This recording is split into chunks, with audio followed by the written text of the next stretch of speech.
Sometimes I feel like I'm standing in the middle of my own life, and absolutely no one sees me, I confessed, my breath a small white cloud in the cool autumn air. He stopped walking then, turning to face me fully. His gaze was steady, unwavering. "I see you, Clara." The words hung in the air between us, simple, honest. Incredibly dangerous. My throat tightened and my eyes burned. I had to turn my head away, trying to hide the sudden wave of emotion that bubbled up, threatening to overwhelm me. He didn't push. He just stood there beside me, quietly, offering something I hadn't realized I'd been starving for years. Presence. A moment of profound connection, simple words that held the power to change everything. What led Clara to this vulnerable point, to feel so deeply seen by someone new while feeling lost in her own life? Before we unravel her full story, welcome to Hidden Love Stories. We're so glad you found our channel, the place where we journey into the most intricate, often unspoken corners of the human heart. We also have a quick reminder for you.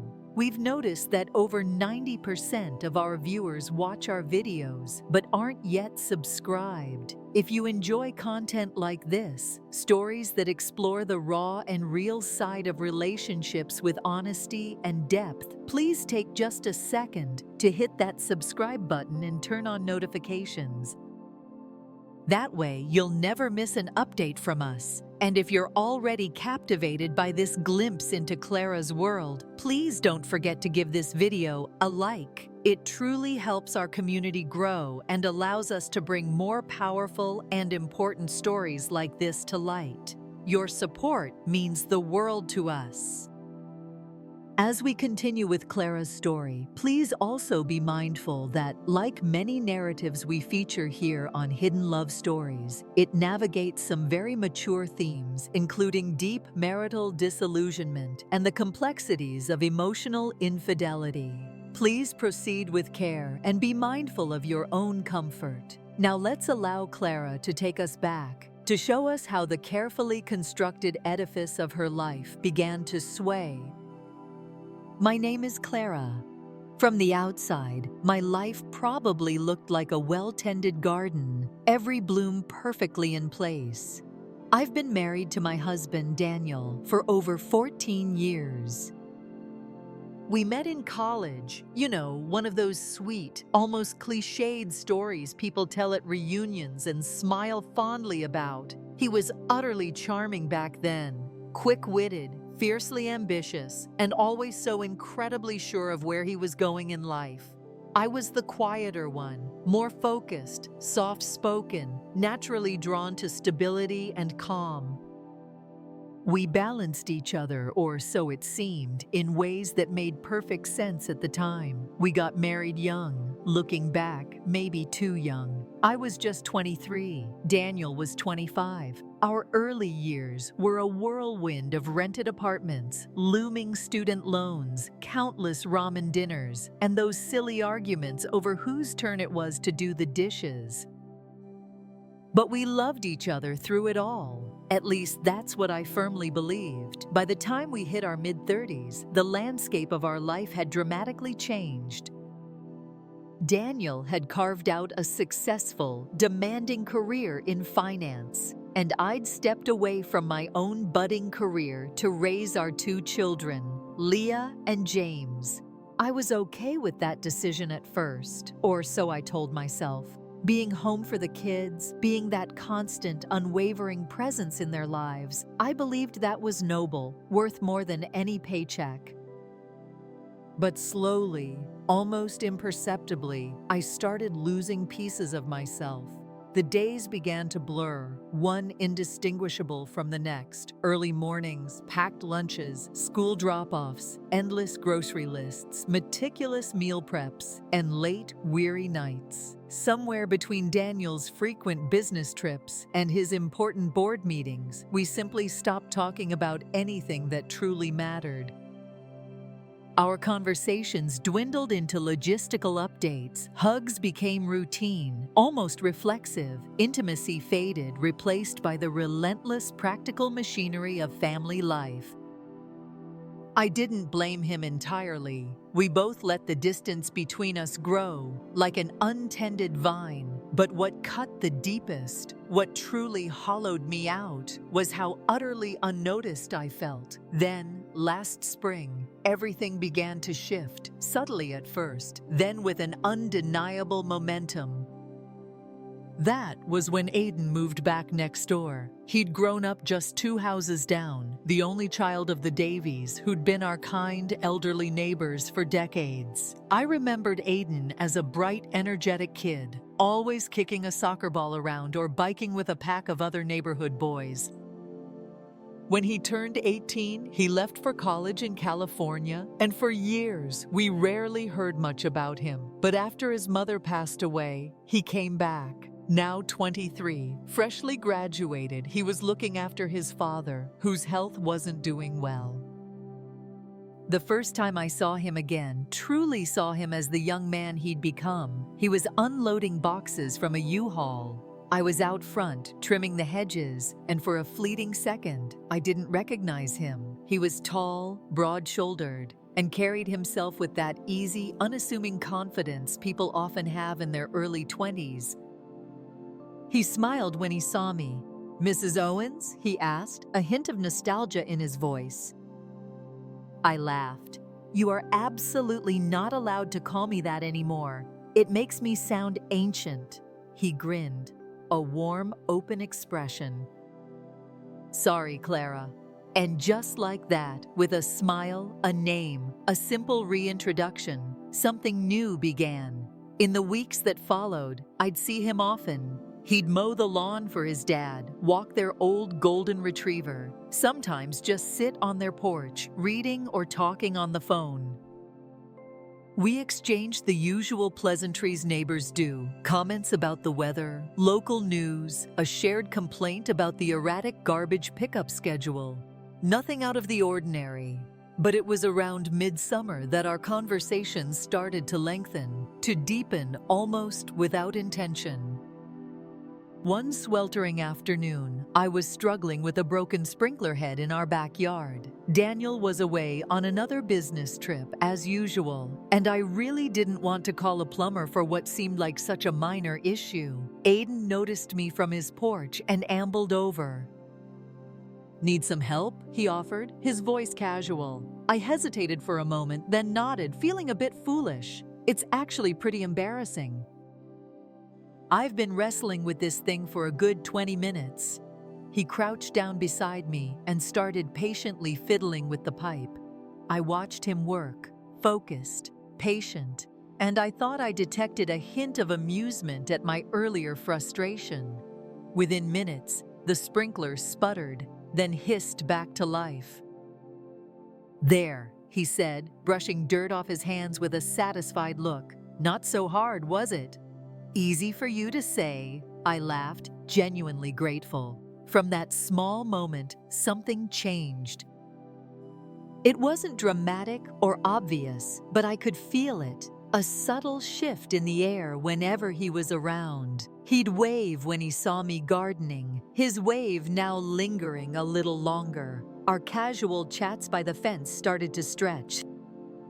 He'd ask me how I was doing, not just in that polite, passing way, but with what felt like genuine interest in his eyes. And I found myself responding, not just out of neighborly politeness, but out of something else, something I wasn't quite ready to name. I began looking forward to seeing him. When I baked, I'd find myself making a little extra to bring over for him and his dad. When I went out for my evening walks, my gaze would invariably drift toward their porch, a small, hopeful flutter in my chest if he was out. It wasn't romantic. Not yet. At least that's what I kept telling myself. It was attention.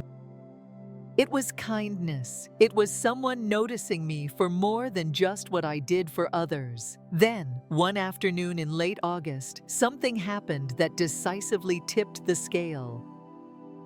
It was a scorching hot day, and the kids were at a friend's house for a pool party. I was sitting on our porch, sipping iced tea and trying to lose myself in a book, when Aiden walked over, a folder clutched in his hand. "Hey," he said. "Mind if I pick your brain about something?" He explained he was applying to graduate schools and wanted some feedback on his personal statement. I was genuinely flattered. He'd remembered I used to teach English before I quit to stay home with Leah and James. We sat there for over an hour, discussing his essay, his goals, his dreams for the future. He listened intently to my suggestions, asked thoughtful questions, and made me feel relevant again. After a while, he leaned back in his chair and said, with a surprising earnestness, "You should still be doing this, Clara. Teaching, I mean. You're too smart, too insightful to not be out there sharing that." I looked at him, completely caught off guard. "Oh, Aiden, it's been years." I wouldn't even know where to begin. "Well, you'd be great at it. That's obvious." It wasn't just the words, it was the way he said them, earnest, unfiltered, like he saw something in me that I had long ago forgotten even existed. That night, sleep eluded me. I kept hearing his voice, remembering the way he'd looked at me, not with pity, not with mere politeness, but with what felt like genuine admiration. It stirred something deep within me, something I'd buried for a very long time. Over the next few weeks, we saw more of each other. He'd stop by with his dog during his walks, ask about my garden, sometimes bring me a new book he thought I'd like. There was always a reason, always a seemingly casual excuse, but I think we both knew the unspoken truth. We never crossed any physical lines, but the emotional lines, those blurred faster than I was prepared for. One evening, as we sat in my backyard watching a spectacular sunset paint the sky, he said quietly, "You seem lonely sometimes, Clara." I didn't know how to respond. I wanted to deny it, to pretend I was perfectly fine, perfectly content, but I couldn't. Not with him. "Sometimes," I admitted, the word barely a whisper. He nodded, then looked at me with a heart-wrenching mix of sadness and understanding. "You deserve more than just being someone's background character, Clara." That sentence, it stayed with me. It echoed through my mind as I cooked dinner, as I folded laundry, as I sat alone in the suffocating quiet of the house after the kids were asleep. I started questioning everything. Was this the life I had consciously chosen, or was it simply the life I had settled for? One passive day at a time, Daniel noticed the shift in me, but barely.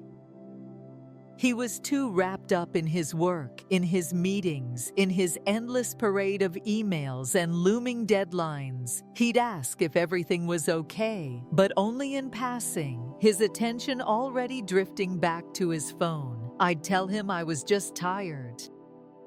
He'd nod, accept it without question, and return to his screen. Aiden, on the other hand, listened. He made me feel visible. Important, cherished, even in the smallest ways. I didn't know what I was doing. Not really. I wasn't planning anything. I wasn't plotting to leave my marriage or to betray or to destroy the life I'd built. I was just lost. And he, with his quiet attention and earnest belief in me, made me feel found. But even in the quiet, unexpected joy of our connection, I knew with a chilling certainty that I was walking a tightrope. One misstep, one moment of weakness, and everything could come crashing down. I told myself it was harmless, just a friendship, just someone who made me feel alive again. But deep down, a more honest part of me knew this wasn't going to stay innocent forever. It's a dangerous and alluring crossroads, isn't it, when you feel seen by someone new after years of feeling invisible in your own life? What do you do when that happens? If you've ever faced a similar pull or just have thoughts on Clara's delicate situation, we invite you to share them in the comments below. We truly believe we learned so much from hearing each other's stories and perspectives. And please, if our content here at Hidden Love Stories touches you and makes you think, consider subscribing to our channel and liking this video. It helps us continue to explore these complex human emotions and bring more such narratives to you. We hope you're finding Clara's unfolding story as compelling and thought-provoking as we do. The days that followed were filled with a quiet, pervasive kind of confusion. I found myself constantly weighing what I was doing, how it looked, what it all meant. I hadn't done anything technically wrong, at least not in the conventional physical sense, but something deep inside me, an unerring moral compass I thought I'd lost, knew I was edging closer and closer to a line I might not be able to walk back from. I started seeing less of Aiden, intentionally pulling away, creating space where there had been a burgeoning closeness. I told myself it was for the best. I needed to redirect my focus, my energy back onto Daniel, onto the kids, onto the life I had, for better or worse, built. I thought if I just put enough effort back into the routine, back into the shell of my marriage, the feelings I had for Aiden would fade, like fog lifting in the morning sun. But emotions, I was learning, don't just disappear on command. And space, ironically, doesn't always erase connection. Sometimes it magnifies it, making the absence even more palpable. Aiden didn't push. He was respectful, became more distant, always polite, but I could tell he noticed the change. His waves were shorter, his smiles smaller, and though he stopped by less often, when our eyes met across the fence or from our respective porches, there was a quiet, almost sorrowful understanding hanging in the air between us. We both felt the absence. At home, things continued as usual on the surface. Daniel was still working punishingly long hours, always tired, always distracted. He'd started sleeping in the guest room some nights, claiming it was for his recurring back pain or just to get better, uninterrupted sleep before an early start. I didn't argue. We'd grown so used to the distance. It had crept in so slowly, so insidiously over the years, it almost felt normal. But it wasn't. Not really.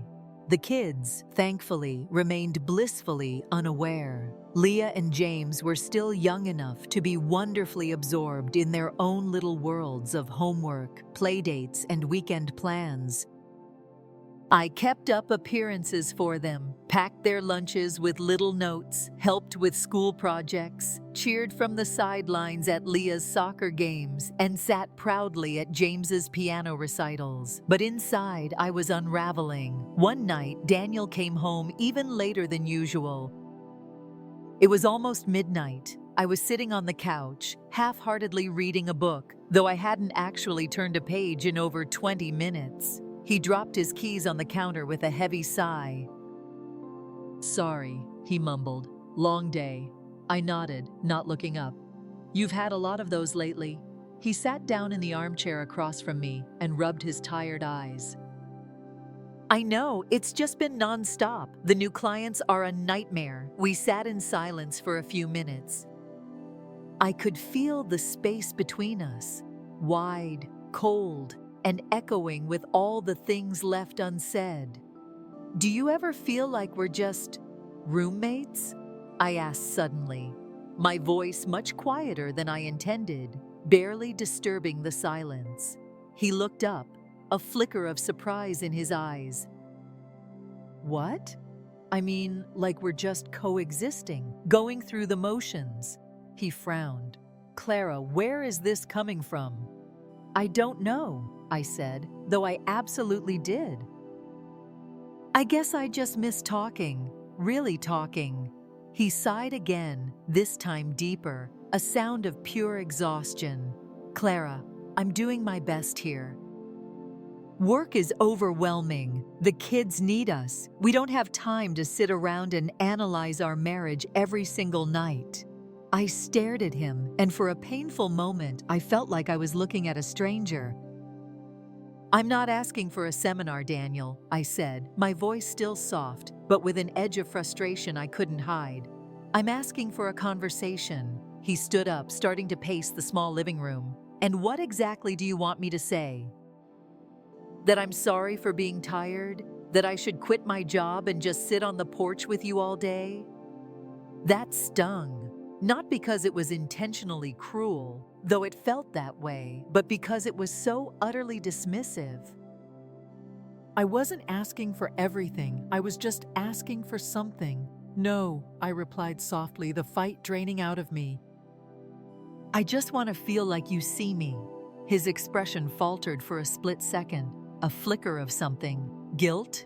Defensiveness? But instead of responding, he turned and walked out of the room. That night, I stared at the ceiling long after the house had gone quiet, my mind replaying his words, his dismissal, the memory of Aiden's quiet presence, his earlier words on our walk, echoed in stark contrast. I continued my routine the next day: errands, cleaning, prepping dinner.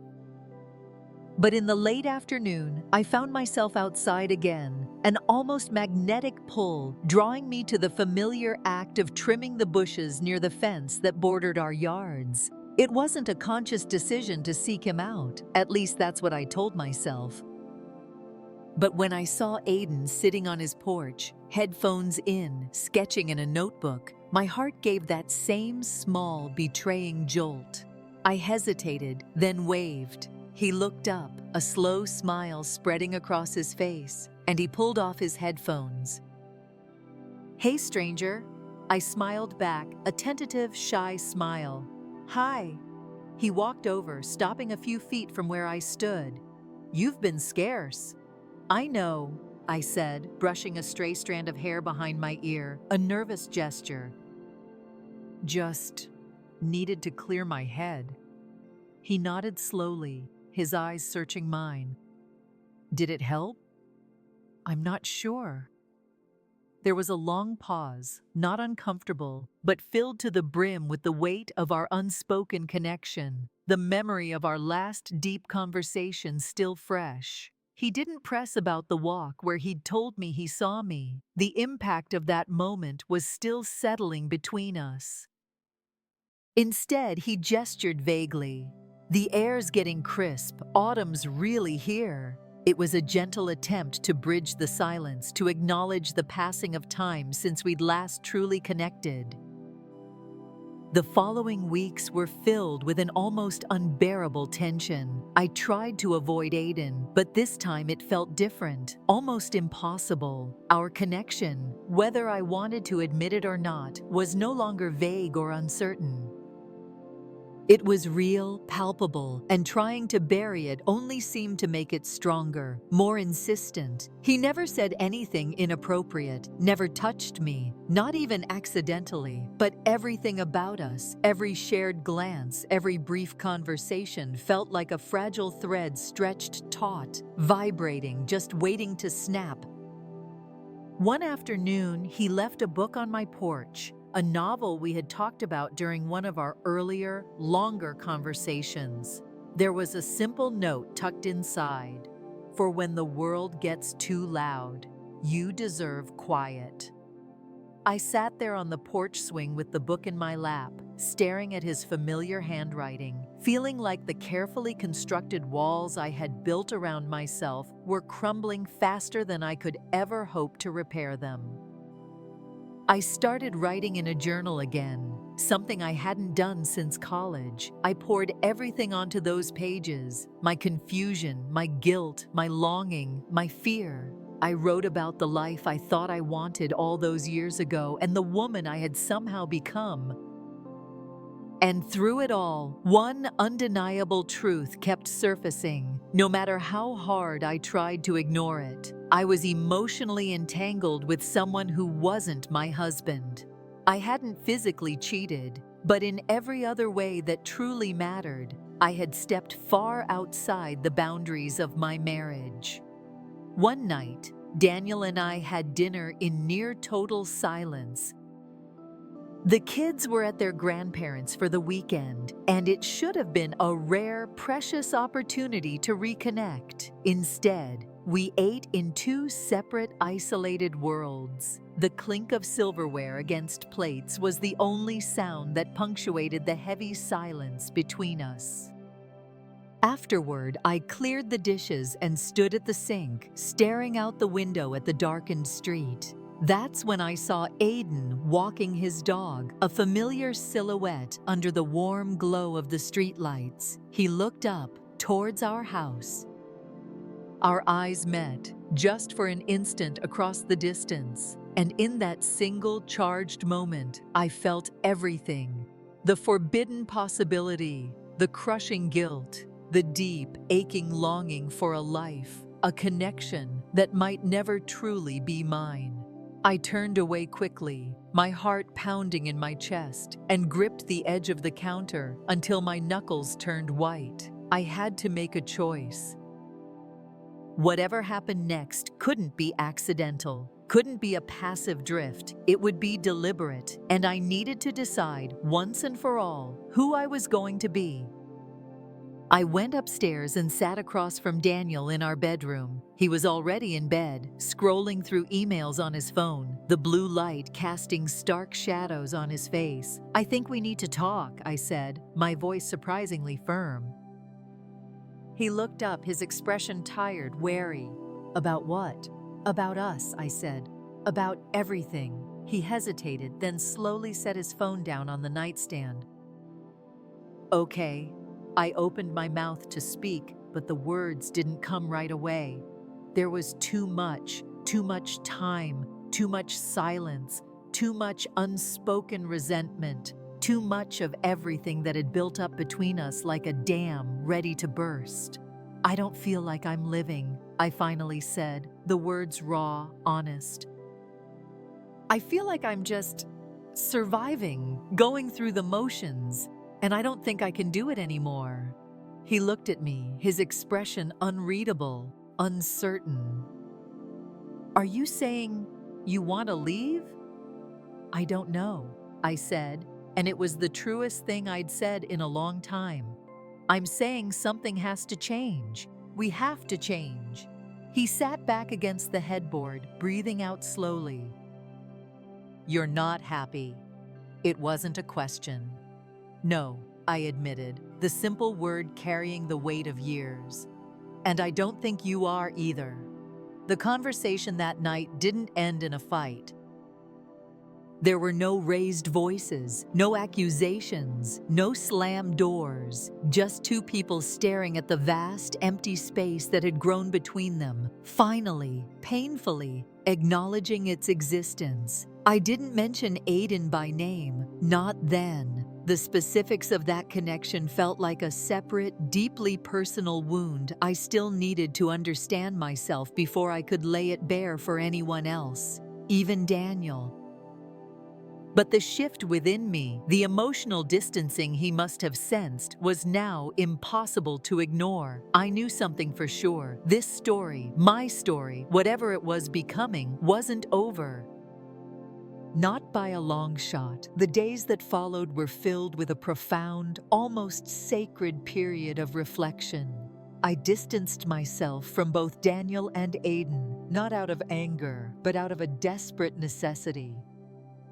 I needed clarity, a quiet space where I could hear my own thoughts, my own voice, without the confusing noise of expectation or longing. I spent more time alone, taking long walks in the crisp early mornings, sitting in quiet corners of the local library, and pouring my heart out into my journal. For the first time in years, I faced myself with unflinching honesty. I admitted that I had been profoundly lonely, that I had allowed the silence in my marriage to hollow me out from the inside. And I also admitted, with a pang of regret, that Aiden, in his youthful earnestness, had become a mirror, showing me everything I was missing, but that he himself was not, and could not be, the answer to everything. One quiet afternoon, my heart pounding with a mixture of resolve and trepidation, I knocked on Aiden's door. He looked surprised to see me, but didn't say a word as I handed him a folded letter. "Please read it later," I said gently, my voice steady. "I need space to rebuild myself, Clara. Not through anyone else, but on my own." Then, before I could lose my nerve, I turned and walked away. Later that evening, Daniel and I sat at the kitchen table, the same table where so many silent meals had been shared. This time, though, the silence was different. It was expectant, not empty. I told him the truth, not all the painful, minute details of my emotional entanglement, but enough for him to understand the depth of my unhappiness, the precipice we stood upon. He listened. For once, he truly listened, his gaze never leaving mine. And for the first time in what felt like a lifetime, we talked. Not as embattled roommates, not as distant strangers, but as two people, flawed and hurting, deciding what kind of future, if any, they could possibly rebuild from the wreckage, together. I didn't choose Aiden. In the end, I chose healing. I chose myself. And in that quiet, courageous choice, I finally, after so many lost years, began to find Clara again. Life has a funny way of showing us who we are, often through the most unexpected and challenging paths. What Clara went through is a testament to the quiet struggles many face behind closed doors. What do you think about her choices? Could you see yourself in her story, or perhaps in Daniel's or Aiden's? Share your reflections in the comments below. This is a safe space to explore these complicated feelings.